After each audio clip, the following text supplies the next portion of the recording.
સૌથી પહેલા પ્રચંડ અવાજથી ભારત માતાનો જયઘોષ કરીશું। ફરી એકવાર હું કહેવા માંગુ છું, પ્રચંડ અવાજથી કરીશું। ભારત માતા કી। મંચ પર ઉપસ્થિત સન્માન્ય ડોક્ટર આર.કે. શાહ સાહેબ, ગુજરાત સરકારના ઉપમુખ્યમંત્રી શ્રીમાન હર્ષભાઈ સંઘવી અને આજ નમોત્સવને માણવા માટે એકત્રિત થયેલા સૌ ગાંધીનગર મતક્ષેત્રના ભાઈઓ બહેનો, સૌને મારા રામ રામ। મિત્રો, આજે એક કલાત્મક પ્રસ્તુતિના માધ્યમથી એક એવા જીવનનું આપણી સામે ખૂબ બારીકી સાથે એના કર્તૃત્વનું, જીવનનું, સિદ્ધાંતોનું વર્ણન થવાનું છે કે જે વ્યક્તિએ કેવળ 11 વર્ષમાં 140 કરોડની ભારતની જનતામાં 2047માં ભારત વિશ્વમાં સૌથી પ્રથમ હશે એવો વિશ્વાસ ભરવાનું વાત કરી છે।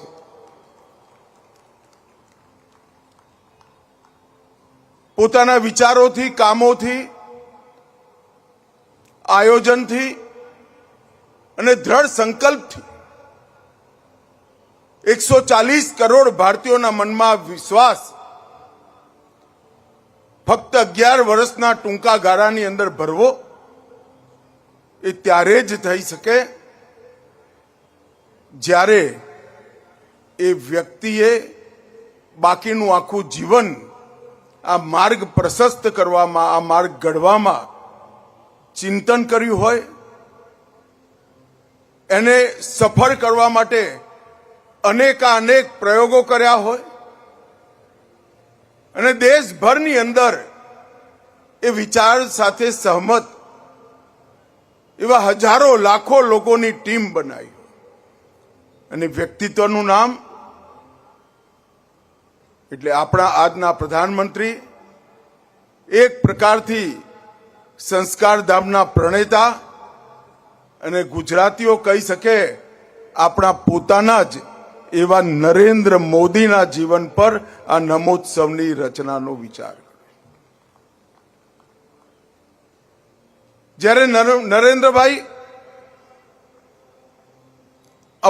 પોતાના જીવનના 75મા વર્ષના પડાવ પર પહોંચ્યા ત્યારે દેશ અને દુનિયાના અનેક લોકોએ અનેક પ્રકારના સુઝાવો આપ્યા હતા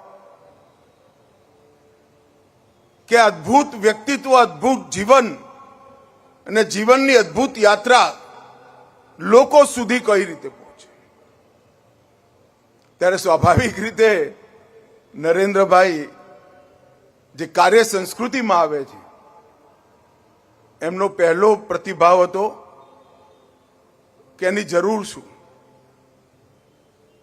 પછી અનેક લોકોએ એમને વાત કરી કે કેટલાક જીવન કામ કરતા કરતા કરતા એવા થાય જેની પર વ્યક્તિ, સંસ્થા અને વિચારની માલિકી નથી હોતી। એ જીવન પ્રેરણા સ્ત્રોત બનવા માટે સર્જાયેલા હોય છે અને અનેક લોકોની પ્રેરણા બનવા માટે આનો એક પ્રકારથી લોકો સુધી પહોંચાડવાનો પ્રયાસ કરવો જોઈએ। અને આજે આ નમોત્સવ એના પરિપાક રૂપે આજે આપણે સૌ લોકોની સામે અહીંયા આપણે સાથે બેસીને માણવાના છે। સતત 3 દિવસ સુધી અહીંયા સમાજ જીવનના અલગ અલગ ક્ષેત્રના વિશેષજ્ઞો, લોકો, આગેવાનો આવશે ને નમોત્સવને માણશે અને એ યાત્રા એક દારૂણ ગરીબ ઘરમાં દારૂણ ગરીબીમાં પોતાનું બાળપણ વિતાવનાર બાળક એક સામાન્ય ચાની કિટલી વાળાનો દીકરો આજ 140 કરોડ લોકોની આશા આકાંક્ષા અને ઉમ્મીદનું ચિહ્ન બન્યો છે. એની યાત્રાની આ વાર્તા છે. આજે એક વ્યક્તિ જે આટલા દારૂણ ગરીબીમાંથી બહાર આવ્યો, એને દુનિયાના 29 દેશોએ પોતાના સર્વોચ્ચ નાગરિક સન્માનથી સન્માનવાનું કામ કર્યું. હું કોઈ દેશના દુનિયાના રાષ્ટ્ર નેતાને મારી સ્મૃતિમાં નથી જેને દુનિયાના 29 દેશોએ સર્વોચ્ચ રાષ્ટ્ર સન્માનથી સન્માન્યા હોય. અનેક પત્રકારોએ એના માટે અલગ અલગ પ્રકારની વાતો કરી. સંસદના ભવનની અંદર પત્રકારો સાથે હું ઉભો હતો ત્યારે એક પત્રકારે આની વિશેષતાની વાત કરી અને બીજા સિનિયર પત્રકારે જવાબ આપ્યો. જાણવા જેવો છે કે આ સન્માનને ભારતના લોકોએ ભૂલે ચૂકે નરેન્દ્ર મોદીના સન્માનના રૂપમાં ના જોવું જોઈએ. આ ભારતના વડાપ્રધાન અને 140 કરોડની જનતાનું સન્માન છે, જે દુનિયાના 29 દેશોમાં સ્વીકૃતિ. તો એક વ્યક્તિ જ્યારે સમગ્ર ભારતને દુનિયાના 29 દેશોમાં સન્માન અપાવવા માટે પ્રતીક રૂપે સન્માનિત થાય તો એ વ્યક્તિત્વ અનેક લોકોને પ્રેરણા આપે. બાળકો, કિશોરો, યુવાનો અને કામ કરવા વાળા, આ ક્ષેત્રની અંદર કામ કરવા વાળા અનેક ભવિષ્યના સામાજિક કાર્યકર્તાઓ માટે, રાજનીતિક કાર્યકર્તાઓ માટે આ નમોત્સવ એક નવી પ્રેરણા લઈને જવાનો છે. મિત્રો, દુનિયામાં બહુ બધા નેતાઓનું મેં જીવન ચરિત્ર વાંચ્યું છે અને હું સ્વભાવે વિદ્યાર્થી છું એટલે બારીકીથી વાંચ્યું છે. કેટલાક નેતાઓ નિયતિથી જીવનની ઊંચાઈ પર પહોંચ્યા, ભાગ્યથી પહોંચ્યા. પરિસ્થિતિ જ એવી થઈ કે એ નેતા બની ગયા. કેટલાક વિચારવાન નેતાઓ નીતિથી પણ બન્યા, પરંતુ નરેન્દ્ર મોદી આ બધા નેતાઓની યાદીમાં એકમાત્ર નેતા એવા છે જે નિયતથી બન્યા છે, પોતાની નિષ્ઠાથી નેતા બન્યો છે. ના નિયતિએ મદદ કરી અને નીતિઓની રચના ને એનું અનુસરણ પણ એમને પોતાની નિયતના કારણે કર્યું. નિયતિથી બનતા હોય તો નિયતિમાં હોય ત્યાં સુધી રહે, અને નીતિઓથી જે લોકો સર્વોચ્ચ સ્થાને પહોંચ્યા એમની નીતિ સાચી પણ હોય અને ખોટી પણ હોય, અને સમય સમય પર એના પરિણામો એ દેશોએ ભોગવવા પણ પડે. પરંતુ નરેન્દ્ર મોદી એકમાત્ર એવા નેતા હતા જે નિયતના આધારે, દ્રઢ ઈચ્છા શક્તિ અને લોકોના ભલું કરવાની ઈચ્છાના આધારે સર્વોચ્ચ સ્થાન પર પહોંચ્યા. ભૂલ થાય તો સુધારી લેવાય, પણ જો નિયત સારી ના હોય તો સુધારવાની દ્રષ્ટિ પણ ના મળે. આ એક વિશિષ્ટ પ્રકારનું નેતૃત્વ બાળપણથી લઈ સંઘના સ્વયંસેવક સંઘના પ્રચારક, ભારતીય જનતા પાર્ટીના સંગઠન મંત્રી, દેશમાં લાખો કાર્યકર્તા, હવે તો હું દેશભરમાં પ્રવાસ કરું છું, દેશના લાખો કાર્યકર્તાના જીવનમાં કાર્ય સંસ્કૃતિનું બીજ જેને રોપવાનું કામ કર્યું એવો નેતા. આ બધું એમના જીવનના પહેલા હિસ્સામાં થયું. દારૂણ ગરીબીમાં જેમનું બાળપણ બચપન વીતે એવા કઈ લોકોના મનમાં મેં કટુતા જોઈ છે. કટુતા શેના પ્રત્યે હોય? મારું જીવન આવા દારૂણ ગરીબીમાં વીત્યું એનાથી સાંપ્રત સમાજ, આજના સમાજની સામે એક પ્રકારની કટુતાનું નિર્માણ થયું.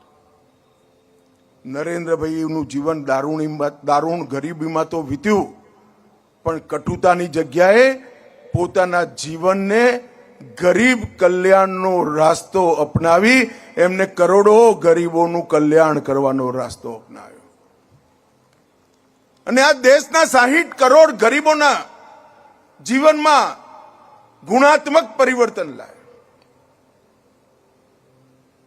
ગરીબને ઘરમાં પીવાનું પાણી, ઘરમાં જ શૌચાલય, ઘરમાં વીજળી, ઘરમાં ગેસનું સિલિન્ડર, 5 લાખ સુધીની આરોગ્યની બધી વ્યવસ્થાઓ અને પ્રતિ વ્યક્તિ 5 કિલો પ્રતિ વ્યક્તિ પ્રતિ માહ મફત અનાજ, બાળકની ભણવાની વ્યવસ્થા, આ સમગ્ર ચિંતાઓમાંથી એક 11 જ વર્ષમાં 60 કરોડ ગરીબોને બહાર લાવી દીધા. અને દુનિયાભરનો રેકોર્ડ છે મિત્રો, 11 વર્ષમાં 27 કરોડ ગરીબો ગરીબી રેખાથી ઉપર આવી ગયા. આ ગરીબ કલ્યાણનો યજ્ઞ એ ગરીબ ઘરમાં જન્મેલા નરેન્દ્ર મોદીજીને મહાન નરેન્દ્ર મોદી બનાવવા સુધી પહોંચાડ્યો. 7મી ઓક્ટોબર 2001 ગુજરાતના સીએમ તરીકે શપથ લીધી અને સાર્વજનિક જીવનમાં એમના જીવનનો બીજો તબક્કો શરૂ થયો. પહેલા જ દિવસે એમને એક રેકોર્ડ બનાવી દીધો. આજ સુધી ભારતના ઇતિહાસમાં આઝાદીના પહેલા 5 વર્ષ પછી કોઈ એવો વ્યક્તિ નથી જે સરપંચની પણ ચૂંટણી ના જીત્યો હોય અને રાજ્યનો મુખ્યમંત્રી બનવાનું એને સૌભાગ્ય મળ્યું હોય. નરેન્દ્ર મોદીજીની અનુભવહીનતાનું અનેક લોકો ટીકા ટિપ્પણી કરતા, કેટલાક લોકો આશ્ચર્યજનક રીતે પ્રેક્ષક બનવા માંગતા હતા કે આ શું કરી શકશે, અને કોઈ અનુભવ જ નથી. પરંતુ જે લોકો આકલન કરતા હતા, અનુમાન કરતા હતા, એ ભૂલી ગયા કે ત્યાં સુધીની યાત્રા એમને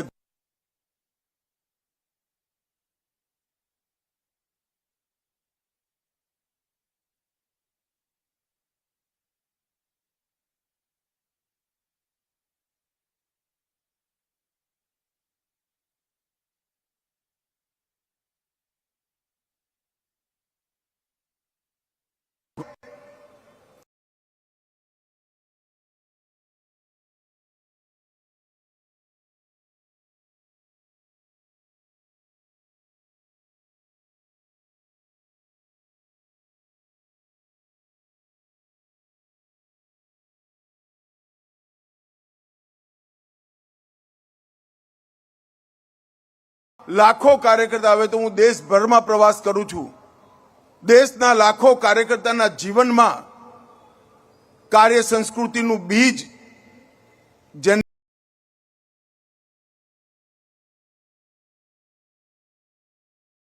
હિસ્સામાં થયું. દારૂણ ગરીબીમાં જેમનું બાળપણ બચપન વીતે એવા કઈ લોકોના મનમાં મેં કટુતા જોઈ છે. કટુતા શેના પ્રત્યે હોય? મારું જીવન આવા દારૂણ ગરીબીમાં વીત્યું એનાથી સાંપ્રત સમાજ, આજના સમાજની સામે એક પ્રકારની કટુતાનું નિર્માણ થયું. નરેન્દ્રભાઈનું જીવન દારૂણ ગરીબીમાં તો વીત્યું, પણ કટુતાની જગ્યાએ પોતાના જીવનને ગરીબ કલ્યાણનો રાસ્તો અપનાવી એમને કરોડો ગરીબોનું કલ્યાણ કરવાનો રાસ્તો અપનાવ્યો. અને આ દેશના 60 કરોડ ગરીબોના જીવનમાં ગુણાત્મક પરિવર્તન લાવ્યું. ગરીબને ઘરમાં પીવાનું પાણી, ઘરમાં જ શૌચાલય, ઘરમાં વીજળી, ઘરમાં ગેસનું સિલિન્ડર, 5 લાખ સુધીની આરોગ્યની બધી વ્યવસ્થાઓ અને પ્રતિ વ્યક્તિ 5 કિલો પ્રતિ વ્યક્તિ પ્રતિ માહ મફત અનાજ, બાળકની ભણવાની વ્યવસ્થા, આ સમગ્ર ચિંતાઓમાંથી એક 11 જ વર્ષમાં 60 કરોડ ગરીબોને બહાર લાવી દીધા. અને દુનિયાભરનો રેકોર્ડ છે મિત્રો, 11 વર્ષમાં 27 કરોડ ગરીબો ગરીબી રેખાથી ઉપર આવી ગયા. આ ગરીબ કલ્યાણનો યજ્ઞ એ ગરીબ ઘરમાં જન્મેલા નરેન્દ્ર મોદીજીને મહાન નરેન્દ્ર મોદી બનાવવા સુધી પહોંચાડે. 7મી ઓક્ટોબર 2001 ગુજરાતના સીએમ તરીકે શપથ લીધી અને સાર્વજનિક જીવનમાં એમના જીવનનો બીજો તબક્કો શરૂ થયો. પહેલા જ દિવસે એમને એક રેકોર્ડ બનાવી દીધો. આજ સુધી ભારતના ઇતિહાસમાં આઝાદીના પહેલા 5 વર્ષ પછી કોઈ એવો વ્યક્તિ નથી જે સરપંચની પણ ચૂંટણી ના જીત્યો હોય અને રાજ્યનો મુખ્યમંત્રી બનવાનું એને સૌભાગ્ય મળ્યું હોય. નરેન્દ્ર મોદીજીની અનુભવહીનતાનું અનેક લોકો ટીકા ટિપ્પણી કરતા, કેટલાક લોકો આશ્ચર્યજનક રીતે પ્રેક્ષક બનવા માંગતા હતા કે આ શું કરી શકશે, અને કોઈ અનુભવ જ નથી. પરંતુ જે લોકો આકલન કરતા હતા, અનુમાન કરતા હતા, એ ભૂલી ગયા કે ત્યાં સુધીની યાત્રા એમને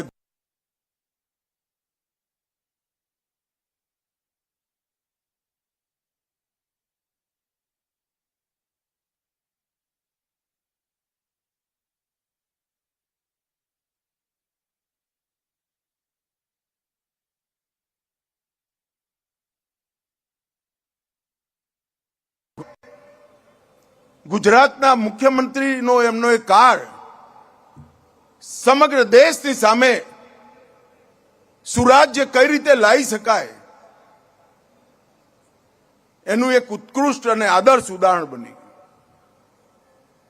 હું વધારે એ બાબતમાં વાત કરવા નથી માંગતો, તમે બધા જાણો છો ને આપણે નમોત્સવ જોવાનો છે. પરંતુ એક જ વાત કહેવા માંગુ છું કે જ્યારે નરેન્દ્રભાઈ મુખ્યમંત્રી બના એ વખતે હું પણ ધારાસભ્ય બની. આજ સંસ્કાર ધામના આસપાસના ગામોની અંદર ઇવન આંબલી, બોપલ, ઘુમા, શેલા જવાનું થાય ત્યારે બધા એક જ વાત કહેતા કે ભાઈ કહું બહુ મોટું કામ નથી કરવું, સાંજે વાળું કરતી વખતે વીજળી હોય એવું કરો, ખીચડીની જગ્યાએ કઢીમાં હાથ પડી જાય છે. 24 કલાક વીજળી ગામડામાં નથી મળતી, 8 કલાક વીજળી મળતી હતી.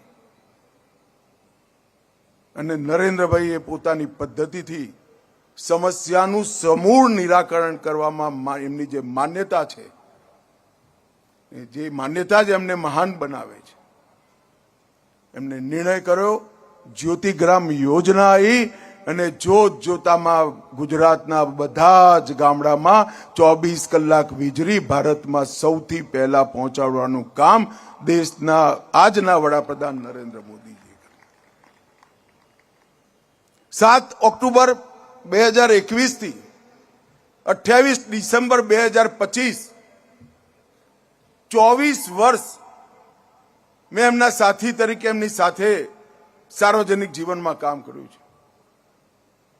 દુનિયામાં કોઈ નેતા એવો નહીં મળે જેને 24 દિવસમાં એક દિવસે છુટ્ટી ના લીધી હોય, આરામ ના કર્યો હોય, અહર્નિશ કામના માટે જ મહેનત કરી હોય. આજના જુવાનિયા જ્યારે વેકેશનની વાત કરે ત્યારે નરેન્દ્રભાઈનું જીવન જોઈ આશ્ચર્ય થાય. 2001 થી લઈ 2025 સુધી 24 વર્ષમાં એક પણ છુટ્ટી નહીં, એક પણ આરામ નહીં, એક પણ વેકેશનનો દિવસ નહીં, અહર્નિશ માં ભારતીને સર્વોચ્ચ સ્થાન પર બેસાડવાની એક ઈચ્છાની પૂર્તિના યાત્રા પર નીકળેલો આ માનવી આજે સમગ્ર દેશ માટે, સમગ્ર દેશના કિશોરો, યુવાનો અને બાળકો માટે નિશ્ચિત રૂપે આપણે કહી શકીએ કે નરેન્દ્રભાઈ પ્રેરણા સ્ત્રોત છે. આટલા મોટા સાર્વજનિક જીવનમાં નરેન્દ્રભાઈ જ્યારે પરચો દાખલ કરે, લોકસભાના સભ્યના ઉમેદવારનું ફોર્મ ભરે, એ વખતે દુનિયાભરની એની પર નજર હોય કે આની સંપત્તિ શું. સરકારે જે પૈસા આપ્યા હોય જવા દો. હું બહુ વિશ્વાસ સાથે આજે આ મંચ પરથી સમગ્ર દેશને બતાવવા માંગુ છું, નરેન્દ્ર મોદીના નામે પોતાનો એક રૂમ પણ રહેવા માટે નથી, એવું પારદર્શી જીવન આવડું મોટું સાર્વજનિક જીવન. એક રૂમ નથી, ઘર છોડી દો, અને જેની જોડે એક રૂમ નથી એને 10 વર્ષમાં ભારતના 4 કરોડ ઘર વિહોણા કુટુંબોને ઘરનું ઘર આપવાનું કામ કરી દીધું, જેને પોતાના રહેવા માટે એક રૂમ પણ નથી. એક ભાઈએ મને મજાકમાં એટલે જ કહ્યું કે એને પોતાનો રૂમ નથી બનાવ્યો એટલે જ આ ઘર બનાવવાની પ્રેરણા નરેન્દ્રભાઈને મળી છે. ગુજરાતના મુખ્યમંત્રીએ અનેક પ્રકારના પ્રયોગો શિક્ષાના ક્ષેત્રમાં, આ સંસ્કારધામ, એ સંસ્કારધામ પણ એક શિક્ષાનો બહુ સુંદર અને ઉત્કૃષ્ટ પ્રયોગ છે. કદાચ જ્યારે આ સંસ્થાને, આ સંસ્થાની આસપાસમાં એક નાનકડા બાળકના સર્વાંગીણ વિકાસ માટેનું જે આયોજન થઈ રહ્યું છે, એ આયોજનનો જ્યારે અભ્યાસ થશે ત્યારે ખબર પડશે કે નરેન્દ્રભાઈ કશું નહોતા ત્યારે જે સંસ્કારધામનું બીજ બોયું, એણે દુનિયાની સામે શિક્ષણનો, શિક્ષાનો, વ્યક્તિત્વ નિર્માણનો એક અદ્ભુત પ્રયોગ અને સફળ પ્રયોગ મૂકી છે. 10 વર્ષની ઓછા કાલખંડમાં 81 કરોડ લોકોને ફૂડ સિક્યોરિટી આપી, 60 કરોડ લોકોનું, ગરીબોનું જીવન સ્તર ઊંચાયું, 56 કરોડ લોકોને જેમને જીવનમાં આઝાદીના 70 વર્ષ સુધી બેંક એકાઉન્ટ જ નહોતું જોયું, એનું વિત્તીય સમાવેશન કર્યું, બેંક એકાઉન્ટ આપ્યું. 27 કરોડ લોકો ગરીબી રેખામાંથી બહાર આવ્યા. 11 કરોડથી વધુ મફત ગેસના કનેક્શન આપ્યા. 15 કરોડથી વધુ શૌચાલય બનાયા અને લગભગ 10 કરોડ પરિવારોમાં શુદ્ધ પીવાનું પાણી નળથી મોકલાવાનું કામ કર્યું. મિત્રો, એ નરેન્દ્ર મોદીજીના જીવન પર નમોત્સવ એક પ્રકારથી દેશનો આ પ્રકારનો પહેલો મ્યુઝિકલ મલ્ટીમીડિયા શો છે.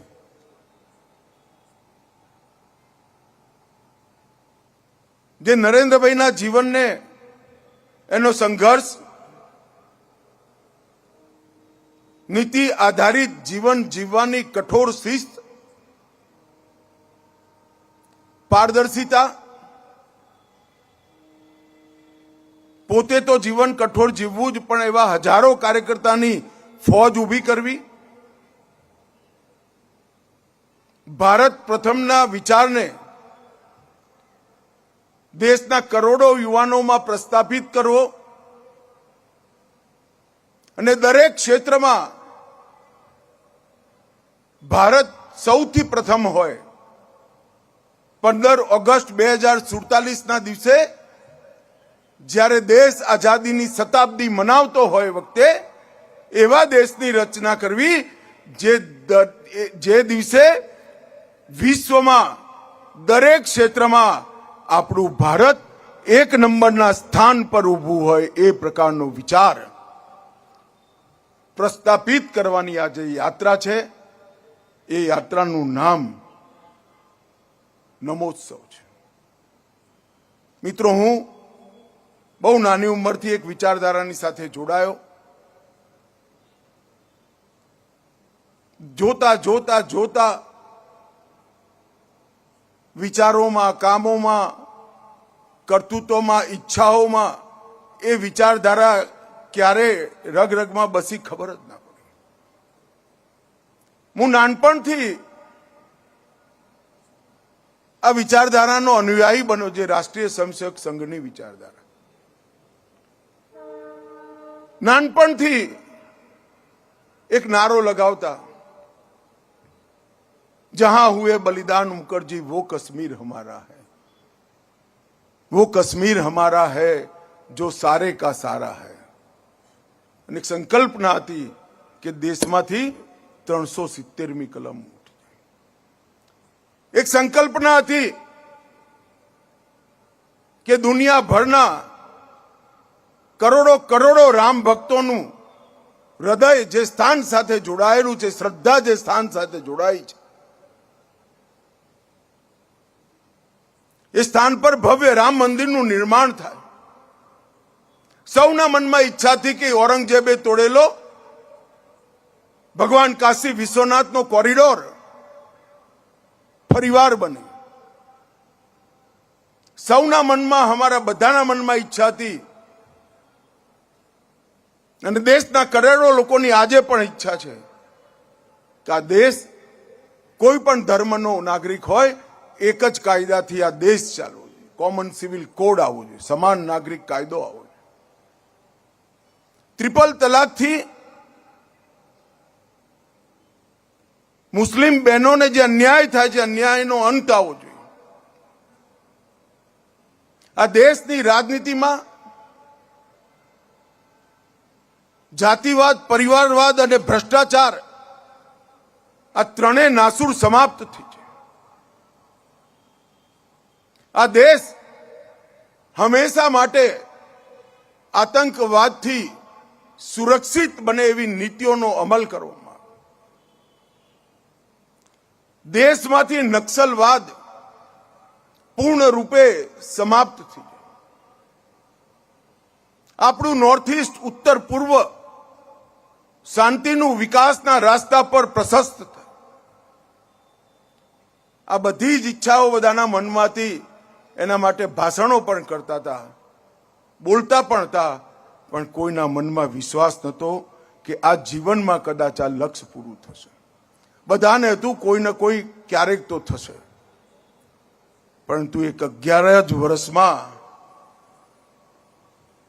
પ્રભુ શ્રી રામનું ગગનચુંબી મંદિર બનેલું આપણે જોઈ લીધું. મિત્રો, આજે એ જગ્યાએ શ્રી રામ મંદિરનું નિર્માણ.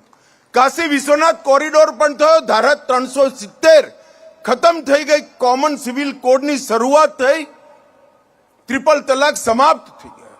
સર્જિકલ સ્ટ્રાઇક, એર સ્ટ્રાઇક અને ઓપરેશન સિંદૂરે આતંકવાદી આકાઓને મજબૂત જવાબ આપી દીધો. અને 31/3/2026 આ દેશ નક્સલવાદથી પણ મુક્ત થઈ જશે. સમગ્ર નક્સલ સમસ્યાનું સમાધાન થઈ જશે. એક 11 વર્ષની અંદર આટલા બધા કઠોર લક્ષ્યો અકલ્પનીય સિદ્ધિની જેમ પૂરા કરવાનું કામ નરેન્દ્ર મોદીના નેતૃત્વમાં થયું. અટલજી દેશના અર્થતંત્રને 11મા નંબર પર છોડીને ગયા હતા. 11મા નંબર પર છોડેલો આપણો અર્થતંત્રનો નંબર એક 11 જ વર્ષમાં આપણે આજ દુનિયાનું 4થા નંબરનું અર્થતંત્ર બની ગયા છે. 11મા નંબરથી 4થા. અને ગાંધીનગરના સૌ નાગરિકોને હું કહેવા માંગુ છું, તાલી વગાડો છો, તમે ખુશ થાવ છો, તૈયારી રાખજો. 27 ડિસેમ્બરમાં આપણા દેશનું અર્થતંત્ર દુનિયાનું 3જા નંબરનું અર્થતંત્ર. આ દુનિયાની અડધી ડિજિટલ લેનદેન ભારતમાં, ડિજિટલ લેનદેનમાં આપણો વિશ્વમાં પહેલો નંબર. 11 જ વર્ષમાં એલઈડી બલ્બના વિતરણમાં વિશ્વમાં પહેલો નંબર. સ્વચ્છતા કાર્યક્રમમાં વિશ્વનો પહેલો નંબર. ટીકા એટલે વેક્સિન મેન્યુફેક્ચરિંગમાં વિશ્વમાં પહેલો નંબર. દૂધ ઉત્પાદનમાં પહેલો નંબર. દલહન દાલ એના ઉપરાંત ઉત્પાદનમાં પહેલો નંબર. બાજરો અને કેટલાક મિલેટ્સના ઉત્પાદનમાં પહેલો નંબર. જૂટ ઉત્પાદનમાં પહેલો નંબર. મોબાઈલ, સિમેન્ટ, સ્ટીલ, કપાસ, ચા એના ઉત્પાદનમાં બીજો નંબર. સ્ટાર્ટઅપ ઇકોસિસ્ટમમાં દુનિયામાં ત્રીજો નંબર. મોટર વેહિકલ ઉત્પાદનમાં દુનિયામાં ત્રીજો નંબર. આ 11 વર્ષમાં સમગ્ર ભારતનું પરિવેશ દરેક ક્ષેત્રમાં, શિક્ષણ હોય, R&D હોય, સ્ટાર્ટઅપ હોય, પેટન્ટ રજીસ્ટ્રેશન હોય, એ બદલવાનું કામ આપણા જ નરેન્દ્રભાઈએ કર્યું. એ આપણે સૌ માટે, દેશ માટે ગૌરવનો વિષય છે. દુનિયામાં વસતા, ક્યાંય પણ વસતા ભારતીય માટે ગૌરવનો વિષય છે. પરંતુ મિત્રો, મને એકવાર એક પત્રકારે પૂછ્યું કે નરેન્દ્રભાઈની સૌથી મોટી ઉપલબ્ધિ શું? અનેક ઉપલબ્ધિઓની વચ્ચે સૌથી મોટી ઉપલબ્ધિ શોધતા ગમે એ માણસ મૂંઝવાઈ જાય. મને જરા પણ મૂંઝવણ નથી.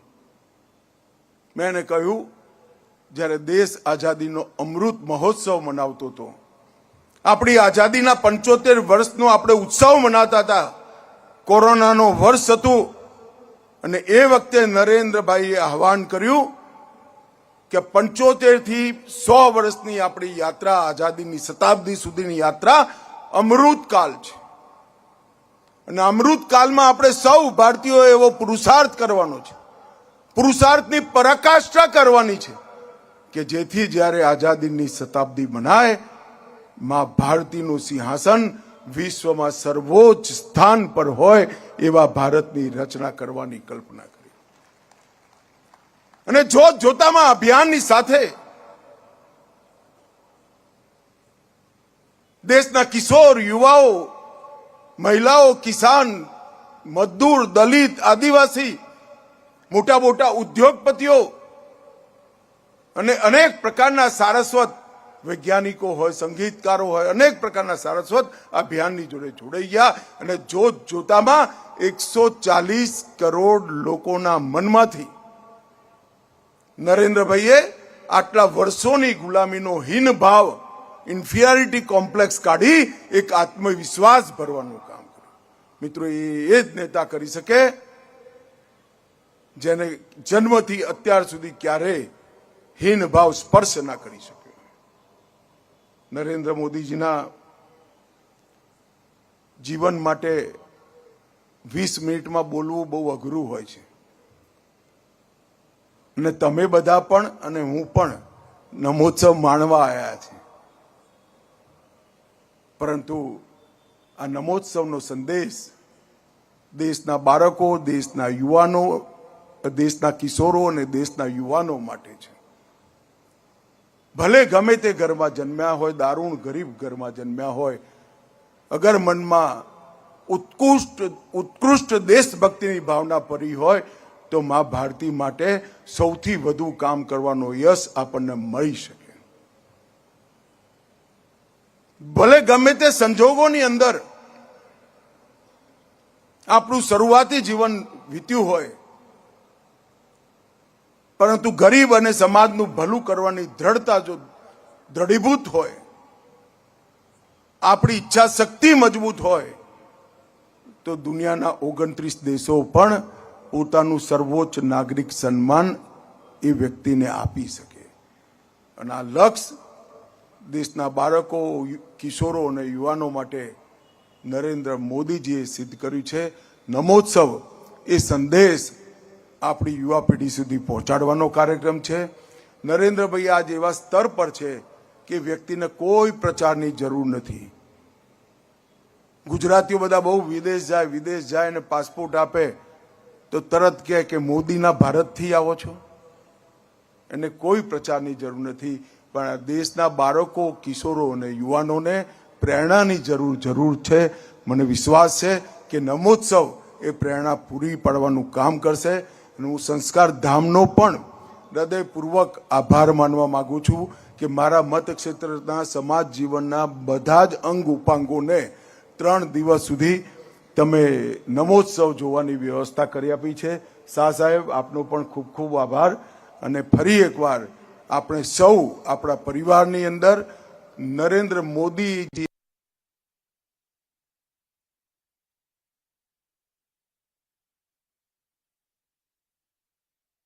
આપ સૌનું ખૂબ ખૂબ સ્વાગત. વંદે માતરમ. ભારત કી જય.